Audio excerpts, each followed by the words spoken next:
Cœur de patrimoine, Cédric Decoeur. Cœur de patrimoine qui aujourd'hui s'intéresse aux chefs d'entreprise, aux entrepreneurs, aux dirigeants. On en parlait tout à l'heure avec Ségolène Roch du Conservateur et on remet le métier sur l'ouvrage, ou l'ouvrage sur le métier plutôt, avec Benoît Berchebru. Bonjour Benoît. Bonjour Cédric. Merci beaucoup d'avoir répondu présent, directeur de l'ingénierie patrimoniale de Norcia. Et on va donc s'intéresser encore et toujours à ces chefs d'entreprise, à ces dirigeants. Mais là, par le biais de la protection du chef d'entreprise et de sa famille, parce qu'on ne le répétera jamais assez, bien se protéger, ça permet beaucoup de choses et ça permet notamment d'assurer la bonne santé et la pérennité de son entreprise et puis la sécurité de sa famille. Qu'est-ce que c'est exactement qu'une prévoyance patrimoniale ? Parce que c'est de ça dont il s'agit. Exactement. Donc, la prévoyance patrimoniale, ça permet de se prémunir du risque des aléas de la vie et des conséquences financières. Parce que souvent, un chef d'entreprise, il va assurer le matériel, les machines, mais beaucoup moins le capital humain. Et c'est important également de protéger ce capital humain. Alors, on a finalement 3 solutions. La garantie homme-clé, qui va venir protéger l'entreprise, la garantie croisée associée au niveau des associés, et puis finalement la prévoyance temporaire d'essai classique qu'on connaît bien. Alors, 3 thématiques à développer ensemble. La première, la garantie homme-clé. De quoi il s'agit ? La garantie homme-clé, c'est un contrat qui va être souscrit par l'entreprise pour garantir un homme clé dans la société. Donc finalement, on a beaucoup la situation où on se dit l'homme clé, c'est l'un des associés. Mais pas toujours.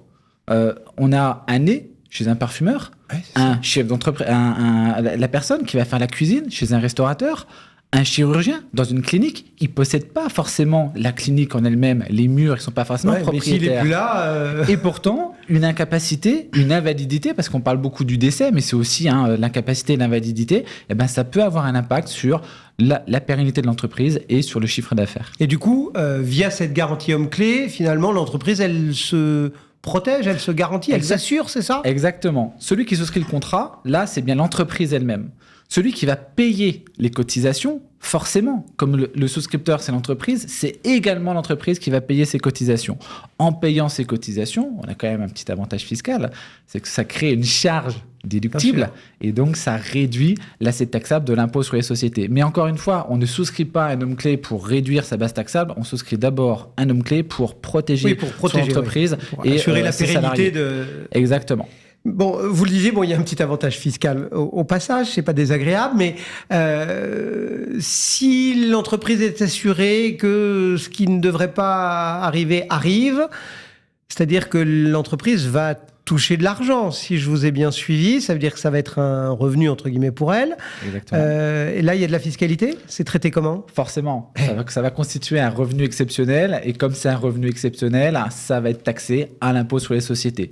Simplement, il y a une petite mécanique qui permet de lisser sur 5 exercices comptables cette fiscalité au lieu de se la prendre en one shot sur une année pleine. Et le montant, on le détermine comment ? C'est forfaitaire ? C'est fonction du chiffre d'affaires ? C'est nécessairement à discrétion ? Non, c'est forcément en fonction du chiffre d'affaires et de la valeur de la société. Oui, parce que finalement, une société qui vaut 1 million d'euros, je veux la garantir à hauteur de 10 millions d'euros. Dès lors que la société a la capacité de payer, on peut se dire, je vais me faire le levier prévoyance comme je peux utiliser le levier bancaire. Non, il y a toujours une corrélation entre le montant de ma garantie. On ne peut pas surassurer son homme clé. Il y a un min et un max, mais on ne peut pas faire x10 sur la valorisation de l'entreprise. Ça a quoi comme coût, en gros ? Souvent, la prévoyance, on ne veut pas le faire parce qu'on se dit ça coûte trop cher. Encore une fois, il faut un peu démocratiser tout ça. Encore ce matin, on faisait une simulation pour garantir une homme clé pour un homme, puisque ça dépend si on est un homme ou une femme. Donc pour un homme non fumeur, pour garantir un capital sur risque de 500 000 euros à tout instant, les premières années, ça va coûter à peu près 65 euros par mois. 65 euros par mois pour être garanti à hauteur de 500 000 euros. J'ai envie de dire, pourquoi se priver ? Faut pas se priver et il faut y aller. Surtout que c'est payé par l'entreprise en plus. Bon, vous nous aviez annoncé donc 3 thématiques entre guillemets à évoquer. On a parlé de cette garantie homme-clé. Il y a aussi la garantie croisée associée. Vous en avez dit rapidement un mot tout à l'heure, et je trouve que ça ressemble quand même vachement à cette garantie homme-clé, non ? Alors, la garantie croisée associée, on prend un peu de hauteur. La garantie homme-clé, c'est en dessous. La garantie croisée associée, c'est au-dessus. Nous deux, on va créer une société, puis on est associés à 50-50. Et puis, ça avance bien, ça se développe bien, et la société vaut 1 million d'euros. Vous, votre quote-part vaut 500 000 euros, la mienne, elle vaut 500 000 euros. Demain, je viens à décéder. Vous êtes d'accord pour travailler avec moi, mais vous n'êtes pas d'accord pour travailler avec mes héritiers, qui vont devenir associés. Donc déjà là, c'est se dire, est-ce que vous, Cédric Decoeur, vous avez 500 000 euros de côté, et si vous les avez, est-ce que vous êtes d'accord pour les prendre et racheter les parts de mes enfants ? Là, on peut se dire, si je les ai pas, c'est la périclité de la société. Je suis obligé de la vendre pour pouvoir les désintéresser. En souscrivant la garantie croisée associée, je vais souscrire un contrat de prévoyance et je vais vous désigner comme bénéficiaire. Et vous allez faire la même chose de manière croisée. Vous allez souscrire le contrat et vous allez me mettre bénéficiaire. Donc là, c'est plus l'entreprise qui est assurée, qui est bénéficiaire, etc. Ce sont les associés. Exactement. Pour finalement disposer des liquidités suffisantes pour pouvoir désintéresser ensuite mes héritiers et simplement leur racheter les parts. Et là, la fiscalité ressemble à quoi quand le fait générateur survient Alors là, on est en contrat de prévoyance, personne physique. On n'est pas sur la home clé, donc on est en contrat de prévoyance personne physique. Donc on va appliquer les articles classiques qu'on retrouve en assurance vie épargne, c'est-à-dire le 990I et le 757B. Vous savez, ces fameux articles. Pour les primes versées avant 70 ans, je vais avoir un abattement de 152 500 euros, puis après taxé à 20% jusqu'à 852 500 et 31,25. Ça, c'est sur l'assurance vie classique. Et puis, pour les primes versées après 70 ans, j'ai un abattement global de 30 500 et après, je suis taxé en droit des successions. On va appliquer les mêmes articles au contrat de prévoyance. Sauf qu'il y a une spécificité, c'est que l'assiette, elle est ultra réduite. Pourquoi ? C'est-à-dire que si je viens à décéder avant mes 70 ans, vous, Cédric Decoeur, vous allez recevoir 500 000 euros. Simplement, l'assiette de taxation correspond pas à l'ensemble des primes versées, mais uniquement à la dernière année de cotisation. Autant vous dire que pour avoir 152 500 euros de prime la dernière année, on est sur des capitaux d'essai représentant plusieurs dizaines de millions d'euros. Et puis si je décède après 70 ans, là je vais être en 757B. Simplement l'assiette, c'est le cumul de l'ensemble des primes versées après 70 ans.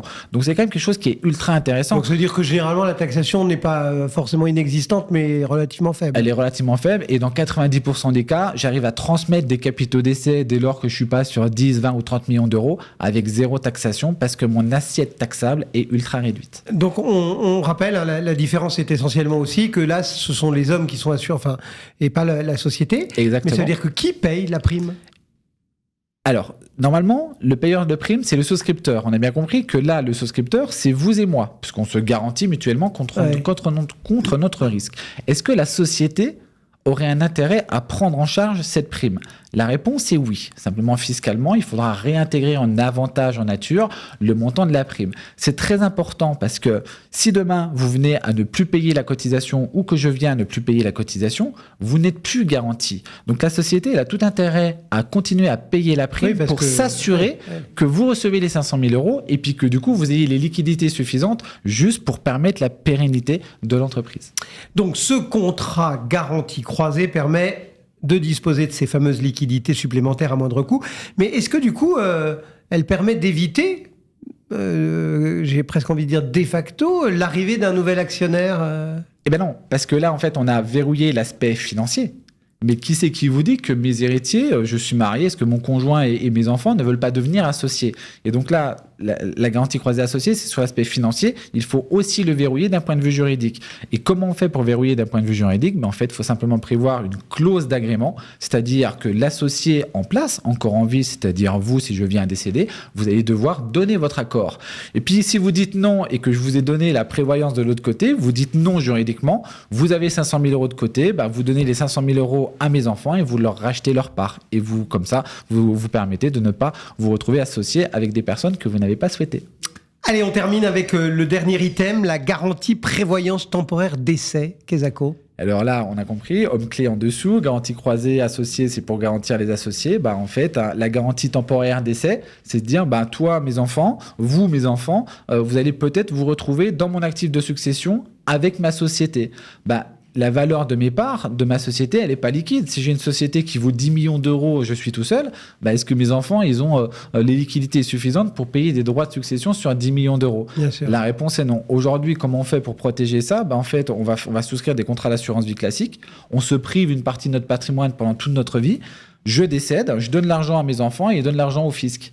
Je suis désolé, mais on peut faire mieux. Justement, avec ces contrats de prévoyance où on fait un côté d'assurance vie pour protéger mes enfants et de l'autre côté, à moindre frais, parce que je rappelle que 65 € pour un capital sur risque à 500 000 €, ça n'a pas de prix. Oui, parce ça que coûte pas on grand-chose. est plutôt sur l'autre gamme tarifaire. Ouais. C'est ça. Donc la garantie temporaire d'essai, c'est plutôt pour se protéger d'un point de vue personnel. Il faut donc combiner exactement tous ces trois schémas strates exactement. Pour garantir au mieux la vie et l'après-vie, entre guillemets, d'un créateur d'entreprise. Merci beaucoup, Benoît, d'être passé dans Cœur de Patrimoine pour évoquer ces thématiques. Donc, Benoît Berchebru pour Norcia. À tout de suite. Cœur de Patrimoine, Cédric Decoeur.